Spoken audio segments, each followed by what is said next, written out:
C'est une opération de 137 logements, donc sur 2 niveaux de sous-sol et 2 bâtiments accession, 2 bâtiments social et un bâtiment étudiant. Fin du gros œuvre prévu normalement fin juin, début juillet.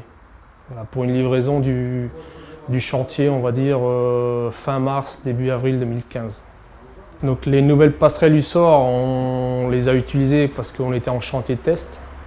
Donc les passerelles sont arrivées au mois de mi-janvier. On s'est bien sorti avec la nouvelle passerelle parce que vu la complexité du chantier, donc des angles avec les balcons, franchement ça a bien fonctionné. Donc il y a eu plusieurs réunions entre nos méthodes, avec Lussor et surtout aussi avec Doka parce qu'il fallait faire la jonction de la passerelle Lussor avec les tables Doka.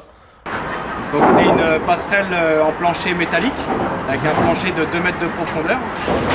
Donc nous avons les garde-corps d'abou qui sont intégrés au vent, qui sont imperdables. Avant on avait des garde-corps qui étaient détachables et du coup il fallait les installer à chaque fois sur les PTE et on ne travaillait pas vraiment en sécurité. Ensuite on a les extensions de la passerelle qui sont intégrées et télescopiques de 0 à 50 cm. Sur ces PTE, n'importe quel type de passerelle, on a 2 types de supports. Un support mural sécurisé, le SMS, qui se met de l'intérieur du bâtiment. On ne travaille plus de l'extérieur. Et ensuite, on a le deuxième support qui peut se mettre encore de l'extérieur du bâtiment. Et celui-là est utilisé dans les cas un peu spécifiques.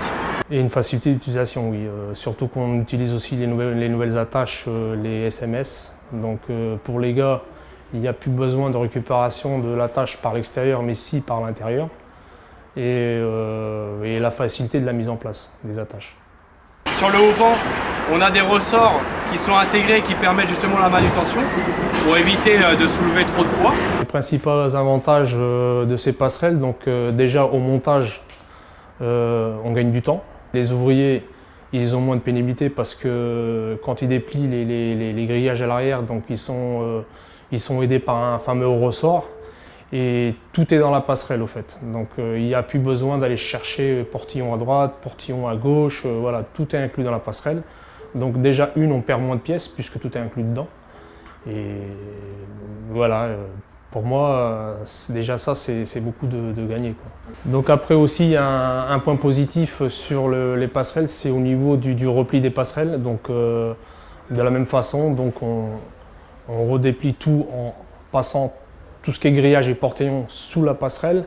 Et au niveau du chargement de camion, donc les paquets de passerelles sont déjà superposés. Je crois que c'est 5 ou 6 passerelles avec un système de sécurité qu'on vient mettre de passerelle à passerelle. Comme ça, il n'y a pas de risque de renversement.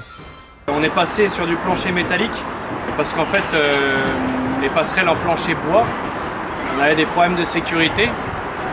Le bois pouvait pourrir et du coup on avait des risques d'accident, de chute. Du coup on est passé en métallique. Donc c'est les tôles d'armée qui sont splittés. C'est des petits morceaux qui sont splittés sur l'ossature de la passerelle.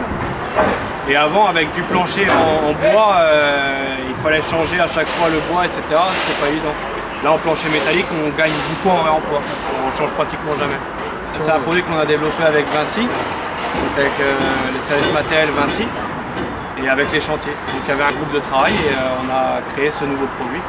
On a été vraiment à l'écoute du chantier, du service matériel et des méthodes pour réaliser la passerelle, la PTU CO200.